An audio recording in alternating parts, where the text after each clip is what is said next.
کن فیکون تے کل دی گل ہے. وہ درویش نے کہا تھا نا کن فیکون تے کل دی گل ہے، اسی اگے پریت رلائی. ہمارا تو پرانا جرانا ہے بھائی، کن فیکون تے کل دی گل ہے. اللہ تبارک و تعالیٰ سمجھنے کی توفیق عطا فرمائے. یہاں بڑے لطیف نقطے ہیں، بڑی باتیں ہیں، پر انشاءاللہ تعالیٰ کسی وقت کریں گے. اس آیت میں بڑا کچھ لکھا ہے ہمارے بزرگوں نے، اور کمال کر دیا جس نے جو لکھا. اور فرمایا اپنی امانتوں میں بھی خیانت نہ کرو اگرچہ تم جانتے ہو اللہ رسول سے خیانت کیا ہوتی. تو اس آیت کے تحت حضرت عبداللہ ابن عباس فرمایا کرتے تھے جس نے فرض چھوڑے اس نے اللہ سے خیانت کی، اور جس نے سنت کو چھوڑا اس نے نبی پاک سے خیانت کی. اللہ تعالیٰ فرض ادا کرنے کی بھی توفیق دے اور مصطفیٰ کی سنت کا پیار بھی عطا فرمائے. آیت نمبر 30 میں ہجرت کے موقع پر مشرکین مکہ نے اپنی پارلیمنٹ میں، دار الندوہ جو ان کی پارلیمنٹ تھی جس میں وہ بیٹھتے تھے، رسول اللہ صلی اللہ علیہ وسلم کے بارے میں وہاں بیٹھ کے جو مشاورت کی تھی اس کے احوال اللہ نے بیان کرتے ہوئے فرمایا اس وقت کو یاد کرو جب کافر آپ کے خلاف سازشیں کر رہے تھے تاکہ آپ کو قید کریں یا معاذ اللہ ثم معاذ اللہ قتل کریں یا جلا وطن کریں. کیا خوبصورت انداز ہے. اللہ فرماتے ہیں وہ اپنی سازشوں میں لگے ہوئے تھے اور اللہ تعالیٰ اپنی خفیہ تدبیر فرما رہا تھا، اور اللہ بہترین تدبیر کرنے والا ہے. کہتے ہیں جو میرے خلاف سازشیں کر رہے ہیں، میں نے کہا چھوڑ، تو رب کی مدد حاصل کر، اللہ بہترین تدبیر کرنے والا ہے. آیت نمبر 32 سے 35 میں فرمایا کفار مکہ اپنی سرکشی کی وجہ سے اس طرح کے مطالبات کرتے تھے کہ اگر آپ کے پاس یہ قرآن حق ہے تو اللہ سے دعا کیجئے کہ ہم پر آسمان سے پتھر برسائے یا ہمیں دردناک عذاب دے. یہ وہ کہا کرتے تھے، مگر اللہ نے فرمایا کیا محبوب جب تک آپ ان میں موجود ہیں اللہ انہیں عذاب نہیں دے گا. آت دو گئی جب تک آپ موجود ہیں اللہ عذاب. اور ایک جملہ اور سن لیں، میرا تو ایمان ہے کہ جب تک گنبد خضرا موجود ہے، جب تک گنبد خضرا موجود اس دھرتی پہ عذاب. یہ دنیا ایک سمندر ہے مگر ساحل مدینہ ہے. یہ دنیا جل کے بجھ جاتی مگر حائل مدینہ ہے. یہ دنیا جل کے بجھ جاتی مگر یہ زمین پہ مدینہ ہے. اس لیے تو ہر جگہ سبزہ اگتا ہے، ورنہ جو ہم کام کرتے ہیں وہ تو جل کے مرنے والے. تو فرمایا محبوب جب تک آپ موجود ہیں اللہ عذاب. اور سجنوں ذرا آنکھیں کھول کے سننا، اگر حضور موجود ہو، اگر حضور موجود ہو تو رب کافر کو عذاب نہیں دیتا تو محمد عربی کے غلاموں کو کیوں عذاب دے گا؟ جب ان کے دشمنوں کو عذاب نہیں دیتا ان کے ہوتے ہوئے. اسی لیے حضرت انس بن مالک نے پوچھ لیا تھا یا رسول اللہ قیامت والے دن کہاں تلاش کروں؟ موٹی بات ہی کر دی، ترمذی میں موجود ہے. حضور نے نہیں فرمایا کہ چل نماز روزہ سیدھا کر، مجھے ڈھونڈ کے کیا کرے گا. حضور کہاں تلاش کروں؟ فرمایا حوض کوثر پہ آ جانا، امتیوں کو میں جام پلا رہا ہوں. حضور وہاں ملاقات نہ ہوئی، فرمایا میزان عمل پہ آ جانا، اعمال تول رہے ہوں گے میں دعائیں کر رہا ہوں. حضور وہاں ملاقات نہ ہوئی، فرمایا پل صراط پہ آ جانا، امت گزر رہی ہوگی میں دعائیں کر رہا ہوں. اور بریلی کے امام کہنے لگے پھر ہمیں کیا پریشانی ہے پل سے گزرنے کی؟ فرمانے لگے رضا اب پل سے وجد کرتے گزری کہ ہے رب سلم صدائے محمد، کیونکہ خدا کی رضا چاہتے ہیں تو عالم خدا چاہتا ہے رضائے محمد صلی اللہ علیہ وسلم. پھر اللہ تبارک و تعالیٰ نے فرمایا اور جب تک وہ استغفار کر رہے ہیں تو بھی اللہ تعالیٰ ان کو عذاب نہیں دے گا. پھر فرمایا بیت اللہ کے پاس مشرکوں کی نماز آخر ہے کیا؟ سیٹیاں اور تالیاں بجانے کی صورت میں تھی. اور آگے چل کے مقصد جہاد بیان فرمایا اور ان سے جنگ کرتے رہو حتیٰ کہ کفر کا غلبہ نہ رہے اور پورا دین اللہ کے لیے ہو جائے. اور فرمایا اللہ کے رستے سے روکنے کے لیے خرچ کرنے والوں کا ہاتھ، جو لوگوں کو روکتے ہیں اللہ کے رستے میں خرچ کرنے سے، فرمایا ان کے ہاتھ حسرت کے سوا، پچھتاوے کے سوا کوئی اور چیز نہیں ہے، خود خرچ کرتے نہیں اور لوگوں کو بھی روکتے ہیں۔ اور فرمایا جہاد کرتے رہو جب تک کہ اللہ کا دین غالب نہ آ جائے۔ لفظ جہاد سے بڑی دقت ہوتی ہے کچھ لوگوں کو، اور ہمارے حکمرانوں نے تو قسم اٹھا لیا کہ یہ لفظ اپنی زبان سے ادا نہیں کرنا، حالانکہ قرآن کی 20 آیات ہیں جن میں جہاد کا حکم دیا گیا۔ جہاد کا معنی کیا ہے کہ دنیا سے ظلم کو، جبر کو، کفر کو ختم کیا جائے اور رسول کریم کے امن والا جھنڈا پوری دنیا پہ لہرا دیا جائے۔ پھر پڑھا انہیں کیا ملتا؟ فرمایا لَفَتَحْنَا عَلَيْهِمْ، پس ہم ان پر کھول دیتے برکات من السماء والارض، زمین کی برکتیں بھی ان پر کھول دیتے اور آسمان کی برکتیں بھی کھول دیتے اگر وہ ایمان لاتے اور تقوی اختیار کرتے۔ لیکن انہوں نے سرکشی کی تو پھر اللہ تبارک و تعالیٰ نے انہیں عذاب دیا۔ اس سے اگلی آیات کے اندر اللہ تبارک و تعالیٰ نے ارشاد فرمایا، آیت نمبر 103 سے لے کر 129 تک بالتفصیل اللہ تبارک و تعالیٰ نے اس مضمون کو بیان فرمایا کہ حضرت موسیٰ علیہ السلام کی بعثت اور فرعون اور اس کے پیروکاروں کا ذکر۔ موسیٰ علیہ السلام نے ان کو دعوت حق دی اور کہا کہ میں تمہارے پاس واضح نشانیاں لایا ہوں، بنی اسرائیل کو میرے ساتھ بھیج دو۔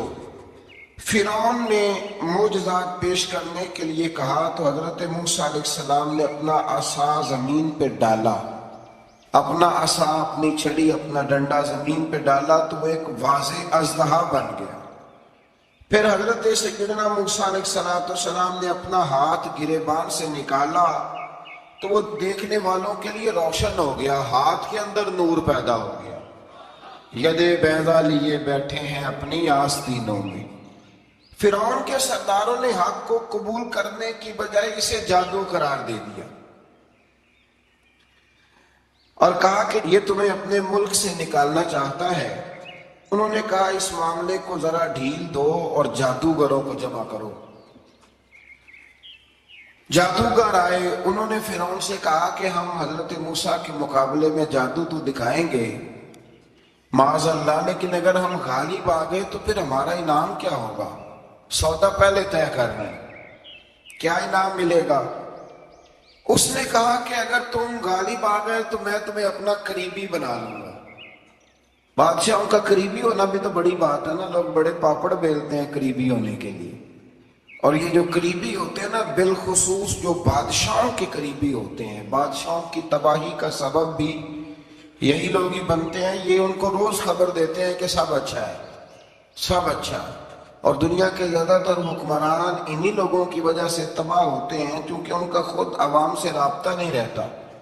اگر وہ خود عوام کے ساتھ ڈائریکٹ رابطہ کریں تو شاید انہیں اچھی اور صاف ستھری چیزیں سمجھنے کو مل جائیں۔ خیر، جادوگروں نے جب کہا ہمیں کیا دو گے تو اس نے کہا تمہیں قریبی بنا لوں گا۔ جادوگروں نے موسیٰ علیہ السلام سے کہا کہ آپ پہل کریں گے یا ہم پہل کریں؟ تو موسیٰ علیہ السلام نے کہا تم پہل کرو۔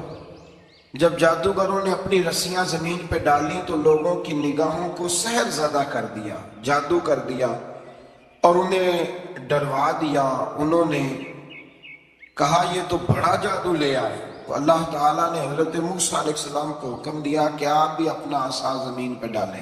ان کی رسیاں سانپ بن گئی تھی نا، دراصل وہ سانپ بنی نہیں تھی، لوگوں کی آنکھوں پر جادو ہو گیا تھا، انہیں سانپ نظر آ رہا تھا۔ فرمایا آپ بھی اپنا عصا زمین پہ ڈالیں۔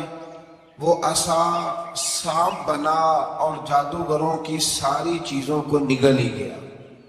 ان کی بہت ساری رسیاں سانپ بنی تھی، ان کا ایک ہی عصا سانپ بنا اور سب کو نگل گیا۔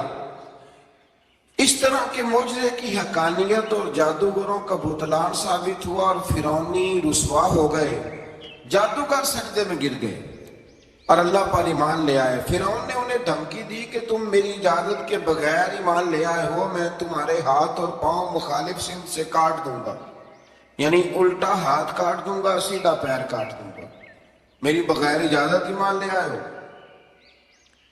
اور تمہیں سولی پہ بھی چڑھوا دوں گا۔ انہوں نے کہا کہ ایمان لانے کی پاداش میں تم ہمیں سزا دینا چاہتے ہو؟ پھر انہوں نے اللہ تعالیٰ سے صبر اور استقامت کی دعا کی۔ اس کے بعد فرعون نے بنی اسرائیل کے بیٹوں کو قتل کرنے کی اور بیٹیوں کو زندہ چھوڑنے کا حکم دے دیا۔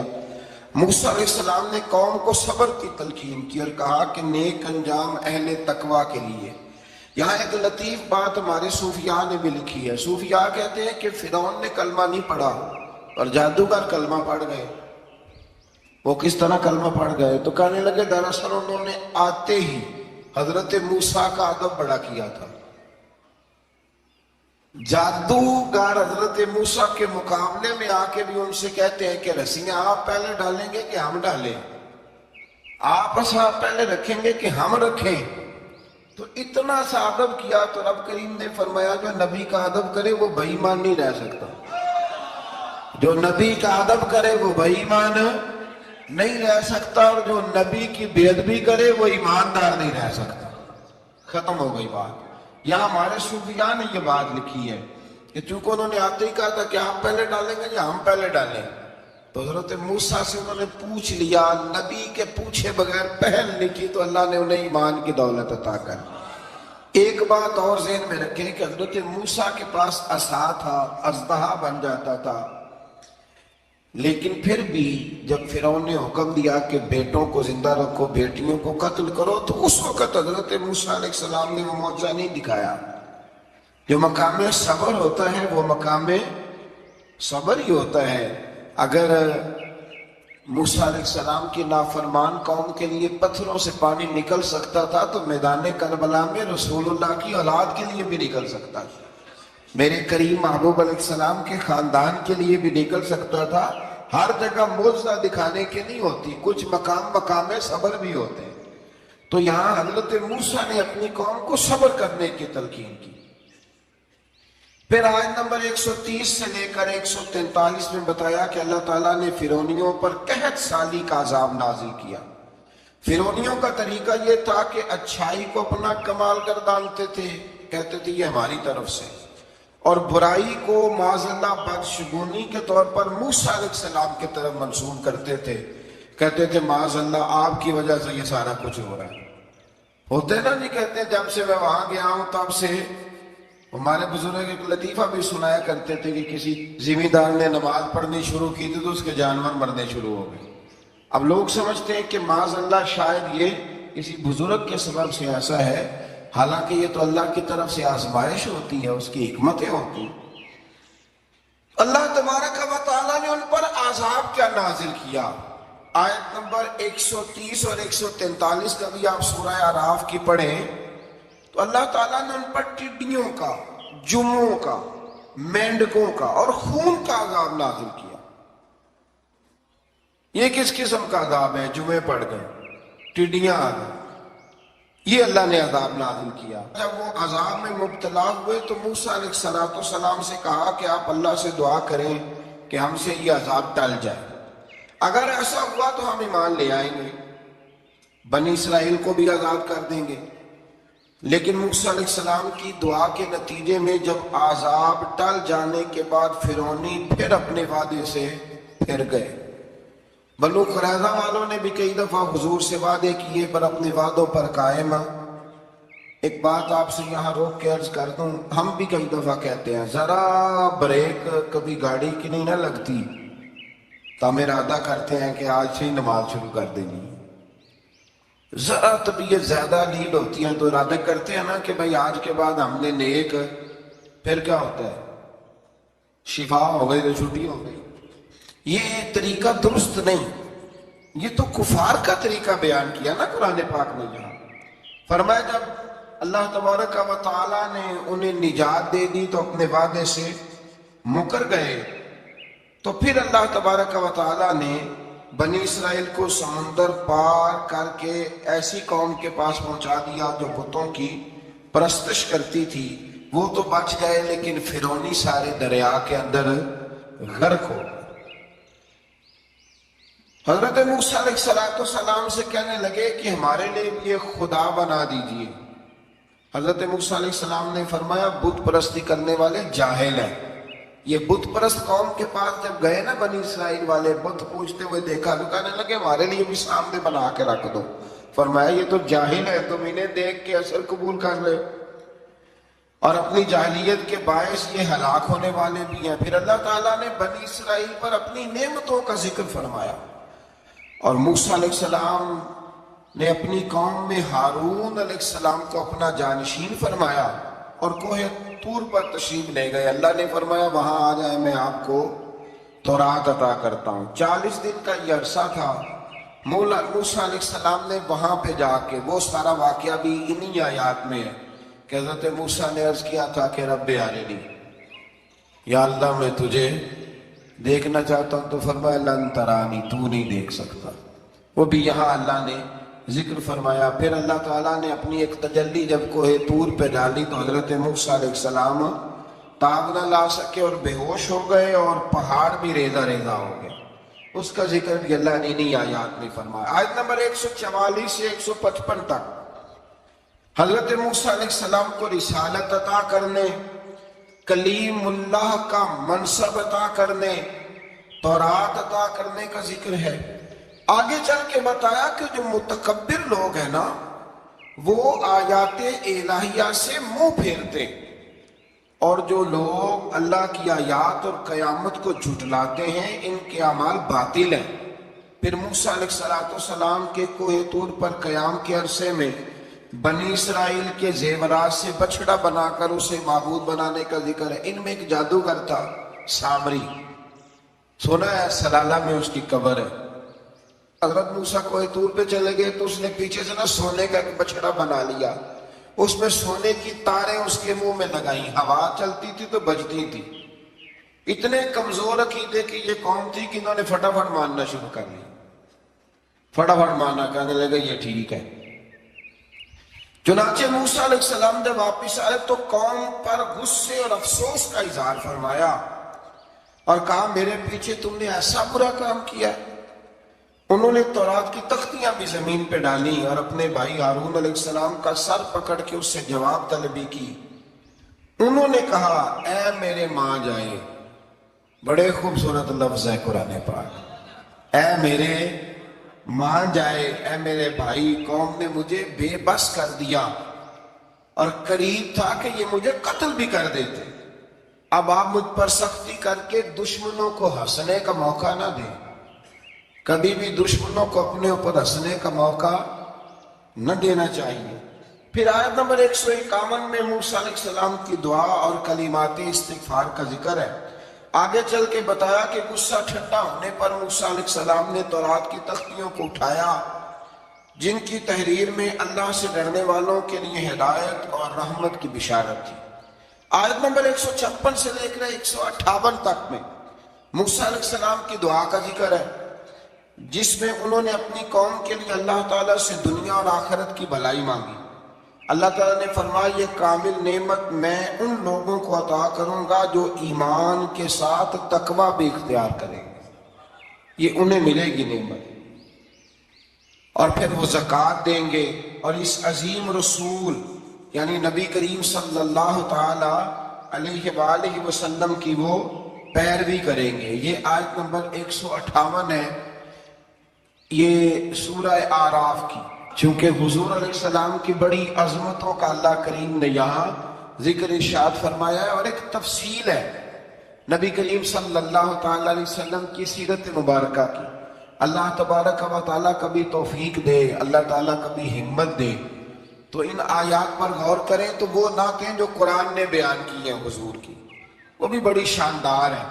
قرآن مجید میں اللہ کریم نے فرمایا جو لوگ پیروی کریں گے اس رسول کی جو بغیر پڑھے ہوئے دنیا میں آئے ہیں، دنیا میں آ کے کسی سے پڑھا، بے پڑھے رسول کی جو پیروی کریں گے۔ کون سے رسول؟ الذی یجدونہ مکتوبا عندہم فی التوراۃ والانجیل، فرمایا یہ وہ رسول ہے جن کو لکھا ہوا تورات میں بھی پائیں گے اور انجیل میں بھی پائیں گے ان کی شانیں۔ وہ نبی کیا کریں گے؟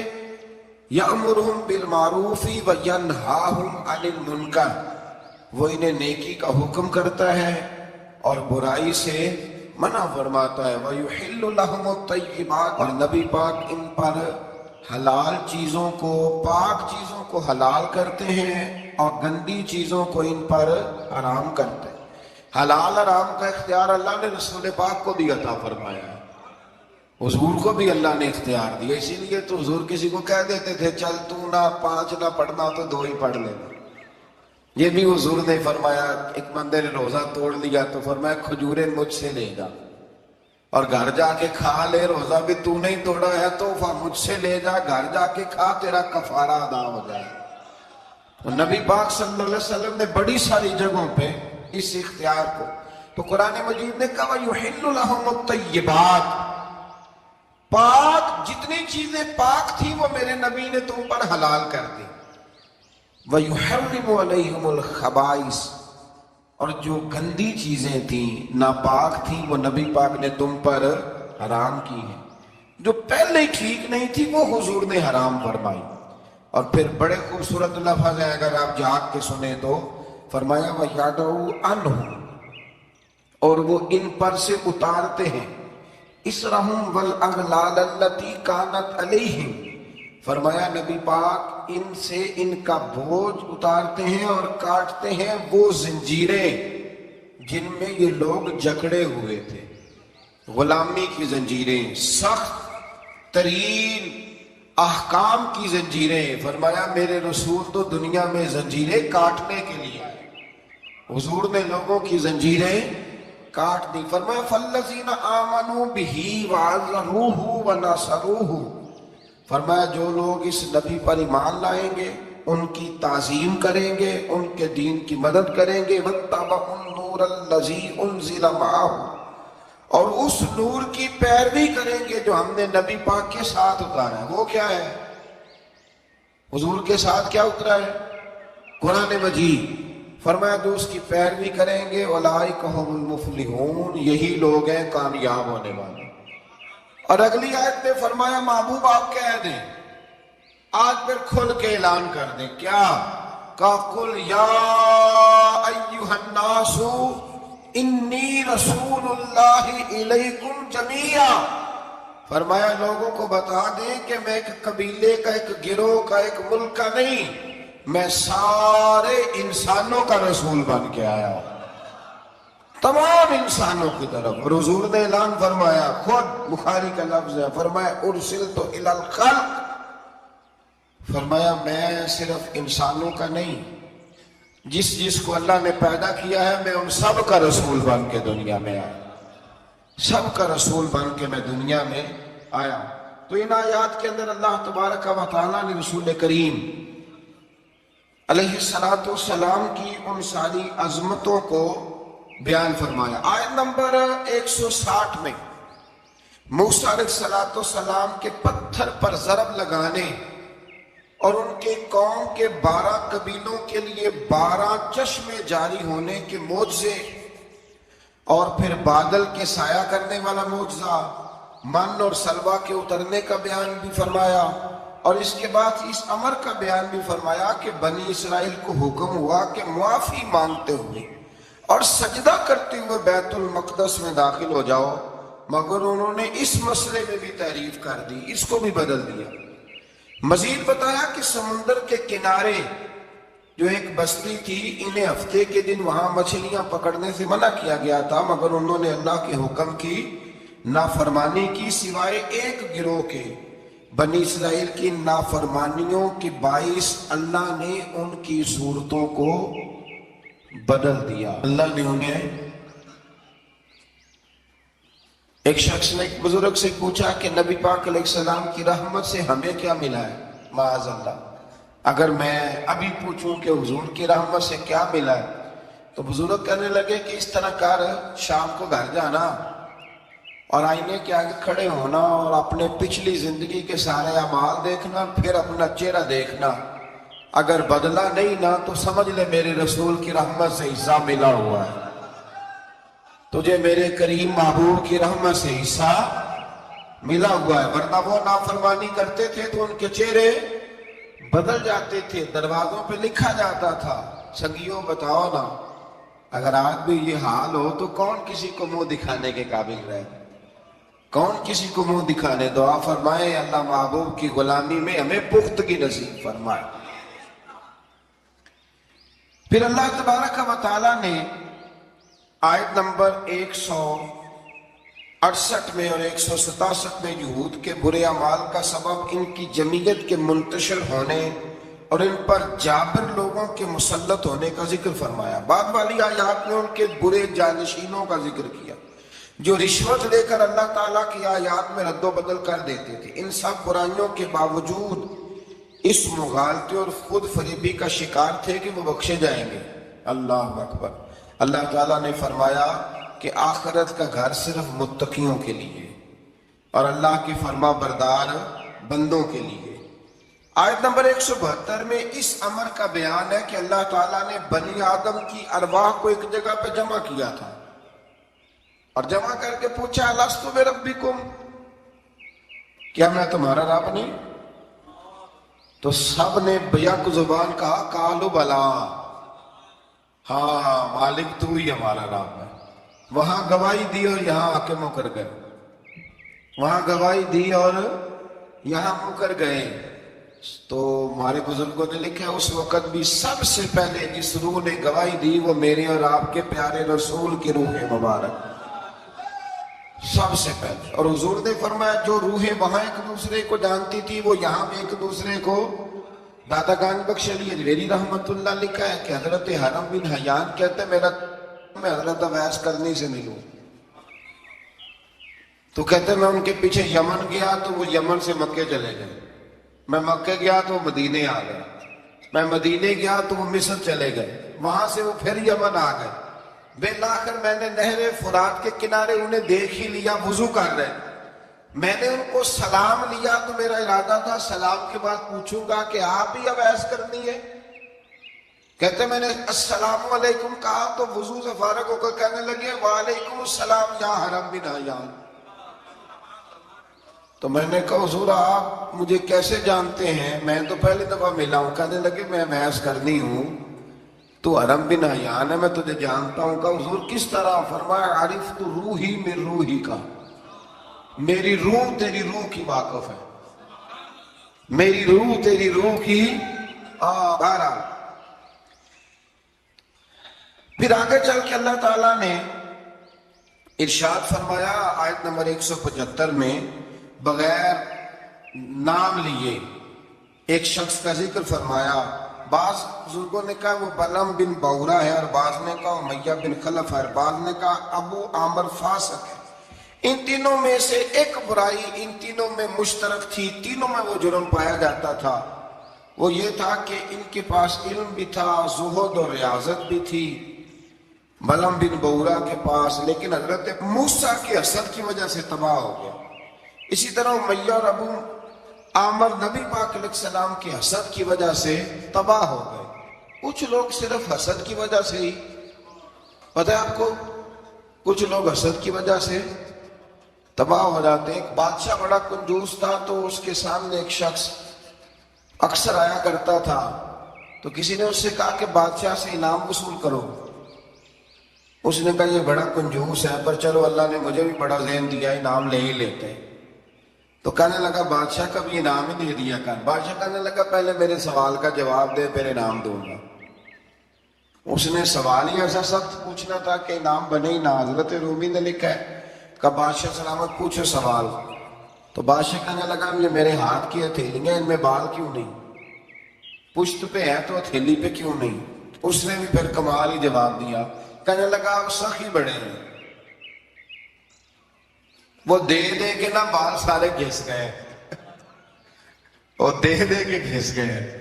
بادشاہ کو بڑا ہی غصہ آیا، پتا تو اسے تھا نا میں کنجوس ہوں، بڑا غصہ آئے گا تو سخی بڑا ہے تو دے دے کے تیرے ہاتھوں کے بال، اور غصے سے کے ساتھ کہنے لگا تو تیرے ہاتھوں میں کیوں نہیں بال؟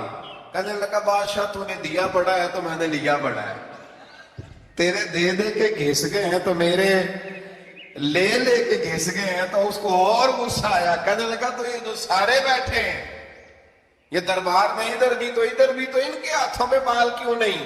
کہنے لگا بادشاہ تو دیتا رہتا ہے میں لیتا رہتا ہوں تو یہ ہاتھ ملتے رہتے ہیں، ان کے مال مال کے گھس گئے ہیں۔ تو بادشاہ کہنے لگا بھائی بندہ تو سیانا ہے، تجھے کچھ نہ کچھ دینا ہی پڑے گا. تو اس نے دیا اسے. تو کچھ لوگوں کے نا مالا مال کے اللہ دیتا ہے نوازتا ہے، پر ان کے حسد کر کر کے یاد گھس جاتے ہیں، بیٹھ کے نا پروگرام بناتے رہتے ہیں. اس نے ایسا کیا اس لیے آگے نکل گیا، اس نے یہ کیا.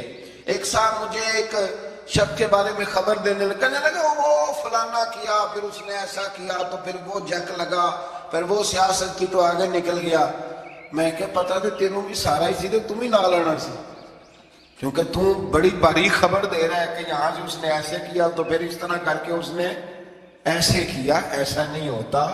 جیڑیاں گڈیاں آپ ہی اڈیاں، او نہ چڑھن اونچائیاں، او خی گڈیاں اونچیاں اڈیاں جیڑیاں سائیاں آپ چڑھائیاں.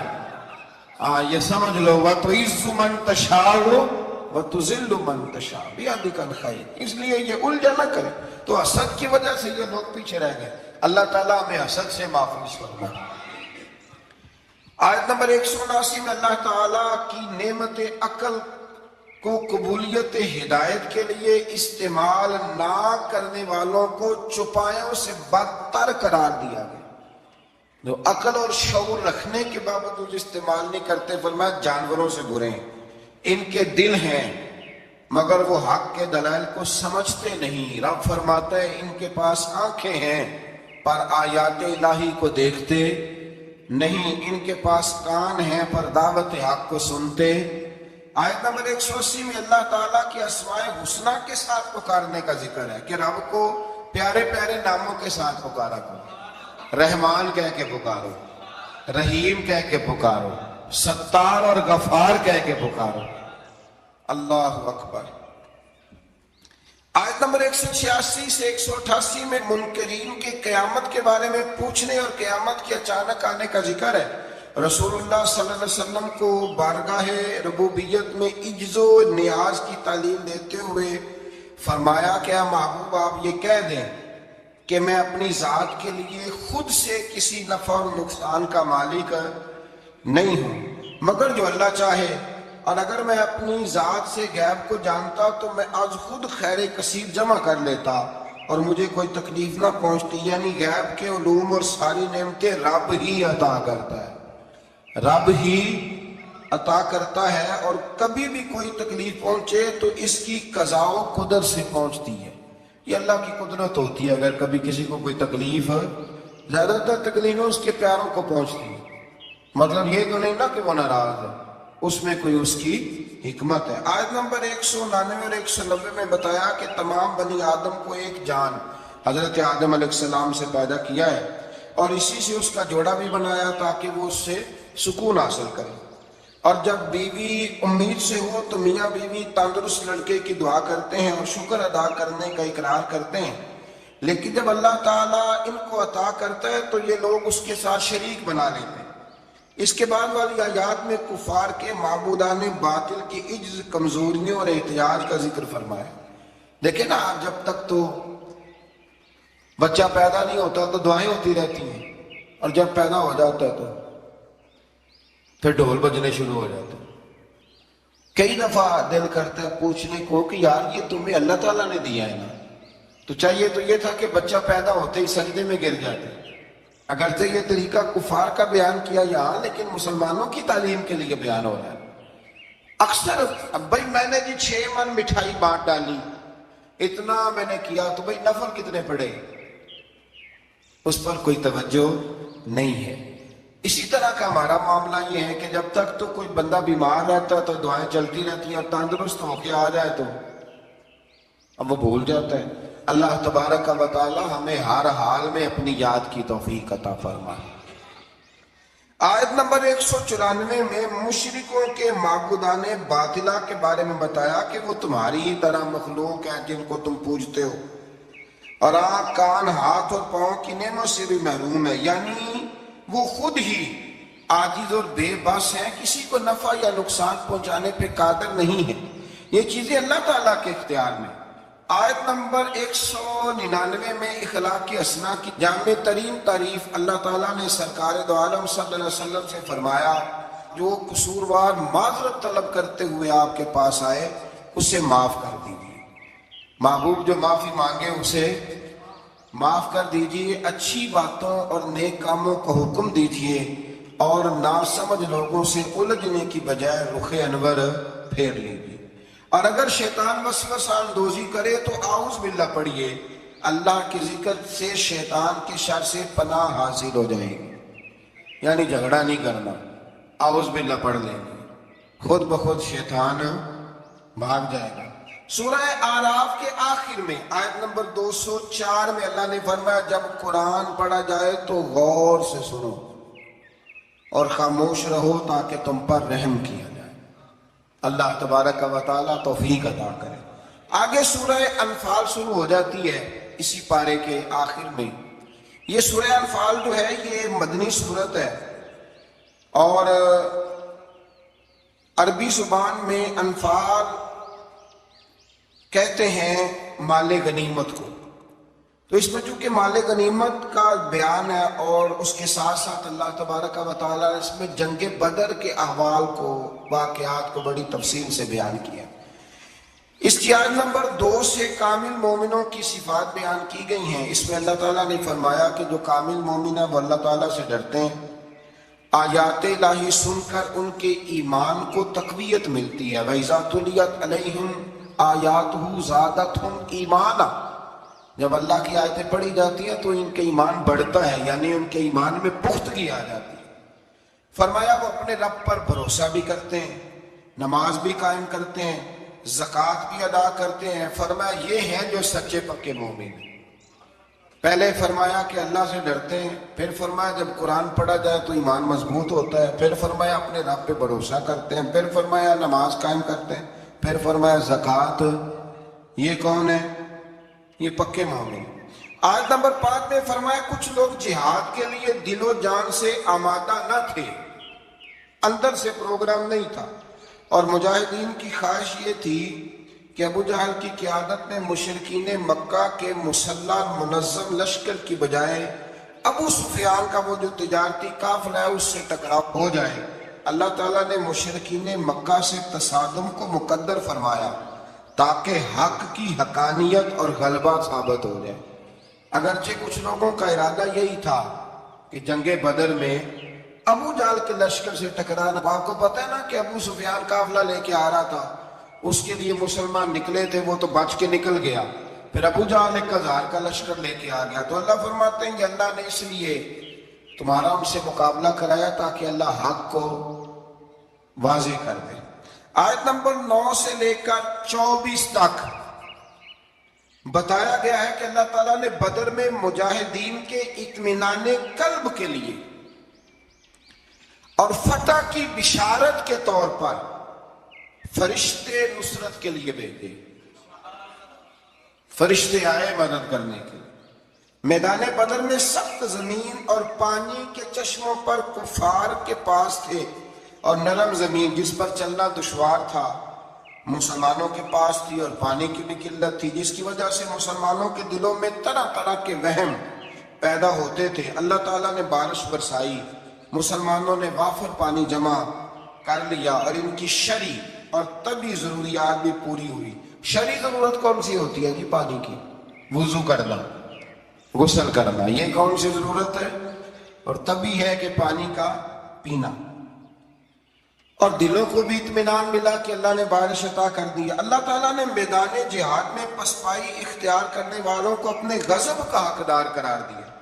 میدان بدر میں رسول اللہ صلی اللہ علیہ وسلم نے مٹھی میں ریت لے کر کافروں کی جانب پھینکی، یہ مٹھی میں پکڑ کے حضور نے پھینکی تو فرمایا یہ لوگ رسوا ہو جائیں، یہ ریت ان کی آنکھوں میں جا پڑی۔ اللہ تعالیٰ نے فرمایا کہ اے رسول صلی اللہ علیہ وسلم، وہ خاک آپ نے نہیں پھینکی بلکہ وہ تو اللہ نے پھینکی ہے۔ جس وقت آپ نے پھینکی تھی لیکن در حقیقت وہ اللہ نے پھینکی۔ کہا محبوبہ تو نے نہیں پھینکی، اور میں نے پھینکی ہے، اس لیے کہ ہاتھ تھیرے تھے، طاقتیں خدائی تھی، طاقتیں خدائی تھی۔ تو اس طرح اگر حضور کسی کی مدد کرتے ہیں، مشکل کشائی فرماتے ہیں، تو دراصل وہ کون کر رہا ہے؟ اللہ۔ اللہ تعالیٰ نے بدر کو فیصلہ کن جنگ قرار دیا اور مسلمانوں سے فرمایا اے ایمان والو اللہ اور اس کے رسول کے بلانے پر فوراً حاضر ہو جایا کرو. جب رسول تمہیں اس چیز کی طرف بلائیں جو تمہارے لیے حیات آفری ہیں. یہ آیت نمبر آج جا کے ملاحظہ کیجئے گا 24 اور پھر اس کی تفسیر جس نے بھی لکھی ہے نا وہ پڑھ لیجئے گا. اتنا وقت نہیں کہ میں تفسیر میں جاؤں. جب بھی اللہ رسول بلائے فوراً حاضر ہو جاؤ. حالانکہ اللہ تو بلاتا ہی نہیں. بلایا کون کرتے تھے؟ نبی کریم علیہ السلام. حضرت سعید بن معلہ رضی اللہ تعالیٰ عنہ کہتے میں نماز پڑھ رہا تھا تو حضور نے بلایا.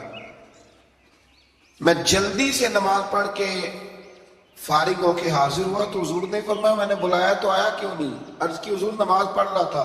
اور میں نماز پڑھتا تو قرآن نہیں پڑھتا. سورہ انفال میں رب فرماتا ہے جب میرا رسول بلائے فوراً حاضر ہو جایا کرو. یعنی مانا یہ کہ نماز توڑ کے آنا چاہیے تھا. یہاں میرے اعلیٰ حضرت نے لکھا ہے حضور بلائے تو نماز چھوڑ کے چلا جا اور واپس آ کے نا جہاں سے چھوڑی تھی وہیں سے شروع کر لے.